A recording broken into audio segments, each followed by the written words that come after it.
Хүү Каталаны тулалдааны өмнө Европчууд харийнхны эсрэг нэгдэж чадсан ба энэ тулалдаанд тэдэнд бид бол нэг юм гэсэн нэгдсэн Европын үзэл суулгасан.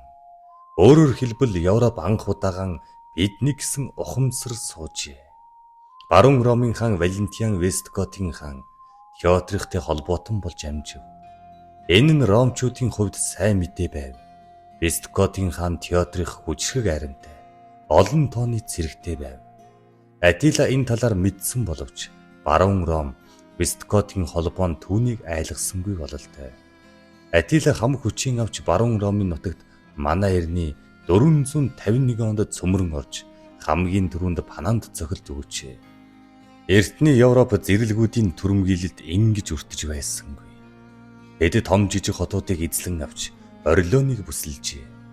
Ромын эзэнт гүрэн болон Готын эсрэг хийсэн энэ аян дайнд Европ твийн ард иргэд бараг тэр чигээр нь нэгдсэн гэдэг. Атилагийн цэргийн бүрэлдэхүүнд зөвхөн хүн нүнэр байсангүй. Дунай мөрний сав газраар нутаглах Гепид, Роги, Гирлууд, Осткотууд, Эскирүүд, Франкуудын зарим нь ч хамаарч байв. Орос их сурвалжуудад бол Атила хаан 500 мянган цэрэгтэй байсан гэх хагаад энэ нь дэгсдүүлсэн тоо гэдэг нь ойлгомжтой. Атилагийн айрын Германы нутгаар бараг зогсолтгүй давшиж замдаа таарсан хотод осхоныг эзлэх гэж л хаяа нэг саатаж байсан гэдэг. Германы нутгийг хөндлөн туулаад Атилагийн айрын Галлийн нутагт цөмрөн оров. Атилагийн айрмд өргөн гол мөрөн өндөр уул ерөөсөн саад болохгүй байв. Хүн нүнэр явж өнгөрсөн газарт үнс нурмал үлдэж байсан гэдэг. Энэ хооронд Атиус Вестготийн хаан Теодрих нар Орлен хотыг цайз болгон бэхлэж, Атиус гайхамшигтай дипломат урлаг гаргаж, анх удаа Ромын талд Вестгот, Саксон, Свев, Лит, Сармат нарыг нэгтгэн Ренний холбоог байгуулж амжижээ. Судлаач Борболагийн үзэж буугаар энэхүү тулалдаан нь нэг талаас Ром Готын холбоо, нөгөө талаас Хүннү Вандал нарын холбоо байсан гэж. Атила морин цэргэрэн хурдтай давшиж байсан юм. Цаг хугацаа хожих, цаг алдалгүй байх нь хамгийн чухал байсан. Морин цэргэн дайсан руугаан хурдтай давшин орж зохилт өгөөд буцдаг байв. Атилагийн бас нэг аимшиг нь сайз бэхлэлтийг хурдан хугацаанд эзэлдэгт байв. Атилагийн армийн замд байсан Трир, Мец, Мозл, Арраск хэмээх хүчтэй бэхлэлтүүд Атилагийн цэргийг саатуулж чадсангүй эзлэгдэв.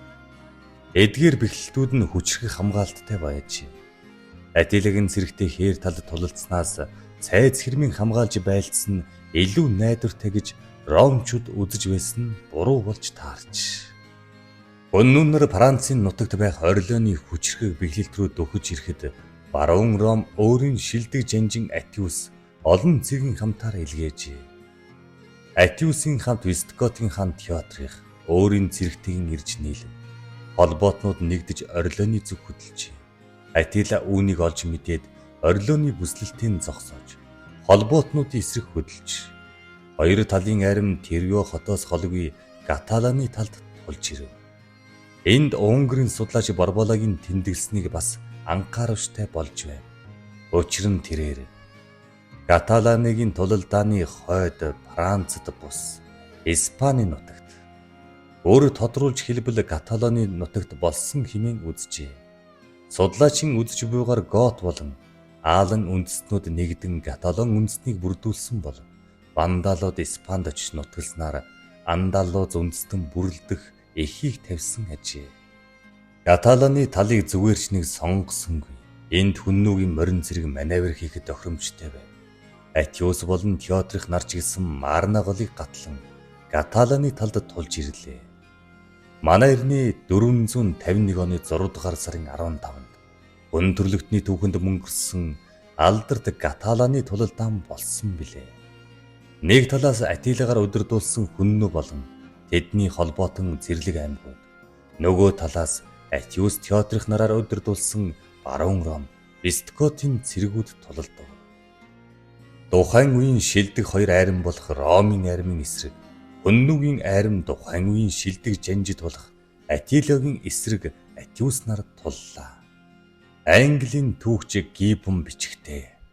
Ээжлэн мөрнөөс Атлантын далайн хооронд аж төрж байсан бүх хүмүүс энэхүү талбарт цугласан гэжээ. Тухайн цагт Атилагийн эзэн тулс одоогийн Унгар улсаас төвлөрж, умард зүгт Балтийн тэнгис, зүүн зүг өдгөөгийн Ираны хил, Кавказын чанад, Дунай мөрний хөндий хамарч байв. Дээрх өргөн уудам нутгийн Герман, Славан, Сармат, Түрк олон овг аймагуд хүннүнэрийн захиргаанд байваа. Энэхүү тулалдаан нь тухайн үедээ бие биений хамгийн сайн мэдэх хоёр жанжин болох Атила болон Атиус нарын хоорондын тулалдаан байсан юм. Хүннүүд барьцаанд очиж байсан Атиус хүннүү нарын талаар сайн мэдлэгтэй байсан бол Ромын барьцаанд сууж байсан Атила ромчуудын давуу болон сул талыг сайн мэдхвүлээ. Энэ хоёр жанжин нөгөөгөө юу бодож байгааг төвөггүйхэн гадарлана.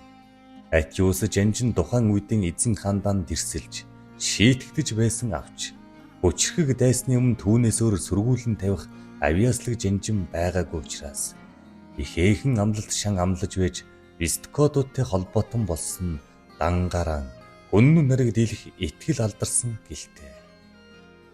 Атила Атиус хоёр олон талаараа төстэй гэж дээр өгүүлсэн. Тэр хоёр хоёулаа стратегийн ов зайлтай, дипломат арга ивтэй гэдгийг харуулсан. Тулааны талбарт нэгнийхээ бодлыг төвөггүйхэн ойлгочихно. Атила тулалдааны өмнөх өдөр бөөгөр тулалдааны хувь заяаг мэргэлүүлэхэд тэрээр Атила ницаагдах болно.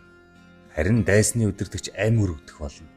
Баруун Ромын талд Висткотоос гадна Франкууд, Бургундууд, Ааланууд, Саксончууд, Галчууд тулалдаж байв.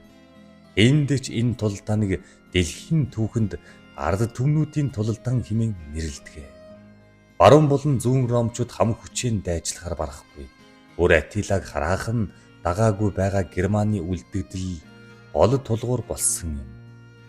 Тулалдаан тал газар стратегийн аж холбогдолтой өндөрлөгийг эзлэхийн төлөө тэмцлэр эхэлжээ.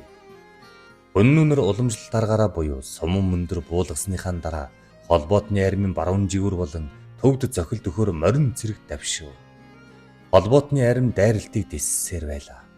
Хүннүнэр Висткотын эсрэг ширүүн тулдаж эцэст нь шахагдсан боловч Висткотын хаан Теодрих алагдчихэ. Хоёр тал асар их хохирол амсны эцэст тулалдаанаа түр завсарлав. Каталаны тулалдаан нь 19-р зууны хүртэл Европын шийдвэрлэх дөрвөн том тулалдааны тоонд багтдаг. Энэ дэлхийд болсон ихээхэн аж холбогдол бүхий 15 том тулалдааны нэг хэмээн тодорхойлогдсон. Каталаны тулалдаан манай эртний 451 оны 6 дугаар сарын эцсээр болсон хэмээн ихэнх түүхч санал нийлдэг билээ. Энэ тулалдааны үед Европ төв яг үнэндээ хоёр хуваагдаад байсан юм. Хүннүнэрт эзлэгдэж, нутаг уснасаа хөөгдсөн олон овг аймагуд Каталаны тулалдааны үеэр хүннүнэраас хариугаан авахар улайрж байсан гэдэг. Хүннүнэрт өвөг дээдсээ жичлүүлсэн Висткотын хаан Теодрих болон түүний хүү Торисмонд нар хүннүнэраас бас Осткодуудаас өшөөгөн авахыг хичээж байсан юм. Бургундын ван Гондук, Франкуудын ван Мерюи нар хүннүүчүүд Рейн мөрний хөндийг дайрч нутаг усыг нь уулгалан довтлсны хариуг хүннүнэрт өгөхөр хичээж байв. Эдгээр Европын олон овгууд дундаан газар нутаг ус хонзон үйл итгэлцлийн асуудалтай байсан ч гэсэн жухамхүү хүннүнэрийн довтлогоон тэднийг хувийн ус хонзон асуудлуудаа аргашин тавьж нийтийн дайсны эсрэг нэгдэхэд хүргэжээ. Тулалдаан дийлгэхтийн тал хөндөд болсон ч гэсэн Атиусын эзэлсэн байсан өндөрлөг тулалдаан гол байгуулж байсан юм. Хүннүнэр өөрсдийнхөө цэргийн гол хүчийг бүрдүүлж байсан бол баруун жигүүрийг Гиппид, зүүн жигүүрийг Осткотод бүрдүүлж байжээ. Эсрэг талд Атиус өөрийн армийн баруун жигүүрийг ахалж, Висткотын ван Теодрус баруун жигүүрийг командалж байж, харин төвийн хүчийг Алаанууд бүрдүүлж байв. Атилагийн цэрэг Каталаны талбар дахь Атиусын эзэлсэн байсан өндөрлөгийг авахар суман мөндөр буулгаж, морин цэрэг давшснаар тулалдаан эхлэв. Хүннүүчүүд дайсны баруун жигүүр буюу Теодрус вангийн чиглэлд давшжээ. Ямар тач хүннүнэр болон Ааланчуудын хооронд болсон тулалдаан шийдвэрлэх ач холбогдолтой байгаагүй гэдэг. Теодрих хаан баруун жигүүрийн нанлайсаар ирлэхэд тулдаж байв.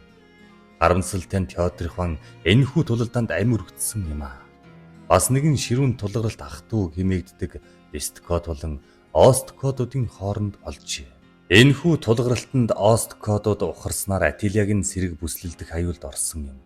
Асар их хохирол амлсан байж авах гэж зүтгсэн толгодон авч чадаагүй Атила хаан хориг саад байгуулж хамгаалтанд шилжлээ. Угаасаа ч хоол хүнсний хязгаарлагдмал нөөцтэй Атилагийн цэрэг бүсэлтэнд орвол удаан дисхэргүй байсан юм. Үүнийг Атилаач тэр, Атиус ч тэр мэдэж байлаа. Хүннүүгэн арин бүх хүчийн тулалдаанд оруулсан учраас дахин нэмэлт хүч хуваарлах зэрэггүй байв. Ромын цэргийн төв сэтлэгдэж хүннүү нарын бүх зохилд баруун жигүүрийг чиглэн явхад цэргүүд нь зохион байгуулалтан алдсан ч морин цэрэг нь дэмнэж тулдснаар ромчууд сэргэжээ. Хэрвээ Атилаг ялагдсан гэж үзвэл цорын ганц ялагдал нь байсан юм. Ромчуудын төмөр дуулга, хөөх хуйг нь хүннүү нарын сүх угуулуудаас найдвартай хамгаалж байв. Түүнээс гадна хүннүү нар морин цэргээр сайн тулдаг боловч явган цэргийн тактикийг төдийл сайн мэдэхгүй. Зууралдсан гардан тулалдаанаар тулдахтан марвхан байв. Ер нь хүннүү нарын байлдааны үндсэн арга шуургалсан давталгоо морин цэрэг сум мөндөр буулгах байсан юм. Зууралдсан гардан тулалдаан бол хүннүүчүүдийн заншсан тулалдаан биш билээ. Каталаны тулалдаан жинхэнэ үхлийн тулалдаан байсан учраас хоёр талаас нэг ч цэрэг олзлогдсонгүй. Агуу их тулалдааны үр дүнд хоёр талаас асар их хохирол амссан юм. Атиусын гол гавьяа гэвэл тухайн үед Европод угжраад байсан дотоод сөргөлдөөнийг дарж нийтийн дайсны эсрэг нэгдүүлж чадсан юм. Тэрээр хүннүүнэрт барьцаалагдж байхтаа сурсан эрдмийн ашиглан хүннүүгийн армийн давуу тал болон ном сум морин цэргийн хурдан довтлохоноос зайлсхийж явган цэргийн зууралдсан гардан тулалдаан болгож чаджээ. Энэ ч утгаараа орчин цагийн геополитикийн үндэслэгчдийн нэг Хёлберт Маккиндер Каталаныгийн тулалдааны талаар бичигдэн. Жохом энэ тулалдааны өмнө Европуудад харийн дайсны юм нэгдсэн Европ гэсэн үзлийн суурьнд тавигдсан юм хэмээн үнэлсэн байдгийг анхаарах хэрэгтэй. Эдгээрээс үүдэн Каталаныгийн талбарт жохом хүү хэн ялсан бэ хэмээх асуулт гарч ирдэг. Энэ тал дээр түүхчид өөр байр суурьтай байдаг бөгөөд өдгөөч маргалцсаар байгаа. Европын ихэнх түүхчид ромчуудыг Каталаны өндөрлөгт ялсан гэж үздэг бол нэр нөлөө бүхий түүхчид шийдвэрлэгдээгүй үлдсэн гэж үздэг. Түүхч Жорданс энэхүү тулалдаанд хоёр талаас нийтдээ 165 мянган цэрэг алагдсан хэмээжээ. Түүхч Патрик Ховардын үзэж бугаар энэхүү тулалдаанд хоёр талаас нийтдээ 300-аас 500 мянган цэрэг орсон бололтой гэжээ. Харин Каталаны талд Атила ялсан бол ромчуудын хувь заяа хэрхэх байсан бол гэдэг асуулт бас гарч ирдэг билээ. Хэрвээ ромчууд ялагдсан бол Христ ертөнц тэр чигээрэн газрын хөрснөөс арчигдах байсан юм гэж бичих хүмүүс нилээд бий. Ямар ч тач хүннүү нарын баруун зүгт явсан ялгуулсан аян дайн Каталаны талд зогссон ажээ. Ромчууд хүннүү нарыг зогсоосон цорын ганц тохиолдол нь Каталаны тулалдаан байсан юм. Хүннүү нар ч асар их хохирол амссан учраас цэргийн гэдрэг эргүүлжээ. Тулалдааны явцад Весткотын ван Теодрих давшиж яваад мориносон гинт унаж, зарим хувилбараар Теодрих өөрийн морин зэрэгтийн гიშгүүлж өгсөн гэдэг. Өөр хувилбараар бол Осткотуудын сумд оногдсон гэдэг. Юутаж гисэн тэрээр тулалдааны талбарт өгчээ. Атила энэ мэдээг аваад дайсны нэгэн жанжин өгөх тухай төлөгчийн урдчлан хэлж байсан Атиус бос харин Теодрих байсан гэдгийг ойлгож. Гэхдээ Атила хамгаалалт давхралтыг нарийн зохион байгуулжээ.